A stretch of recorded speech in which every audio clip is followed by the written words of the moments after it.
एकदम धेरै नै अब धेरै कुराहरूले आफूलाई गाह्रो बनाउँछ होइन। अनि कस्तो हुन्छ भने तपाईँलाई काम, पढाइ, तपाईँको आफ्नो पर्सनल लाइफ होइन, आफ्नो फ्यामिली, आफ्नो रिलेसन, आफ्नो फ्रेन्ड्स, एभ्रिथिङ म्याटर गर्छ क्या होइन। जुन नेपालमा हुँदाखेरि नेपाललाई कत्रो गाली गरेन, जहाँ जाँदा नि ओके यो ट्राफिक, यो लाइन, कहिले छोड्ने हो यो नेपाल, यो धुलो भन्ने हुन्थ्यो होइन। इच एन्ड एभ्रिथिङमा हामी नेपाललाई दोष दिन्थ्यौँ होइन।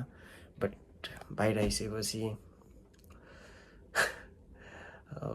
केही समय गुजारिसकेपछि त्यो सब कुराहरू मिठो सम्झना भएर आउँछ होइन। कस्तो खत्रै सम्झना आउँछ क्या होइन, धेरै होइन। बट कस्तो हुन्छ भने ओके दिस इज लाइफ भन्ने हुन्छ होइन। अनि किन यस्तो कुरा गरिरहेको छु भने चाहिँ म तपाईँहरूसँग कुरा गर्न खोजिरहेको छु होइन। किनभने नाउ अहिले अब अलिकति टाइम मिलाइरहेको छु होइन। मसँग टाइम भएको कारणले गर्दाखेरि अलिकति टाइम युज गरौँ, तपाईँहरूसँग कुराकानी गरौँ, तपाईँहरूलाई इन्फर्मेसन दिउँ यहाँको लाइफ के छ, म कस्तो फिल गरिरहेको छु, म कसरी, मेरो लाइफस्टाइल के छ कसो छ, त्यो अनुसारले तपाईँहरूलाई सेयर गरौँ। अनि एउटा जेन्युन इन्फर्मेसन तपाईँहरूलाई दिउँ यहाँको रियालिटी के छ। एज एन इन्टरनेसनल स्टुडेन्ट हामी कसरी ब्याचलर स्टुडेन्ट हो, अनि ब्याचलरमा कसरी हामी फी बुझाउँछौँ, कसरी हाम्रो लाइफस्टाइल छ, हामी कसरी टाइम म्यानेजमेन्ट गर्छौँ, कामहरू कसरी गरिरहेछौँ होइन।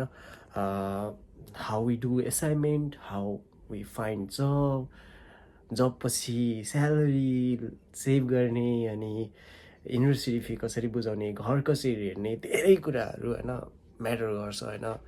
तपाईँलाई बाहिर आइसकेपछि एकदम धेरै कुराहरू म्याटर गर्छ। अनि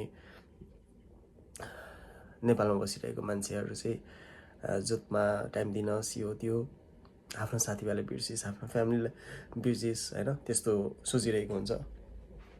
बट यताको रियालिटी अर्कै हुन्छ क्या। त्यहाँको मान्छेले नि हामी नि काम गर्दैछौँ, हामी नि दिनरात लगाएर काम गर्छौँ, त्यही पनि छ त होइन। ओके बुझेँ मैले। अब कस्तो हुन्छ भने टाइम भ्याउँछ, नभ्याउने होइन। टोइलेटमा जाँदाखेरि सुगर्दाखेरि नि चुस्स एउटा म्यासेज गर्न मिल्छ, भोइस मेसेज गर्न मिल्छ, भ्याउँछ, नभ्याउने होइन। बट कस्तो हुन्छ भने त्यो टोइलेट बस्दा नि एउटा रेस्ट गर्ने टाइम हुन्छ क्या। टोइलेट बस्दाखेरि रुन्छौँ क्या हामी। तपाईँहरू जस्तो टोइलेट बस्दाखेरि आनन्द आउँदैन, हामीलाई रुन आउँछ टोइलेट बस्दाखेरि। एउटा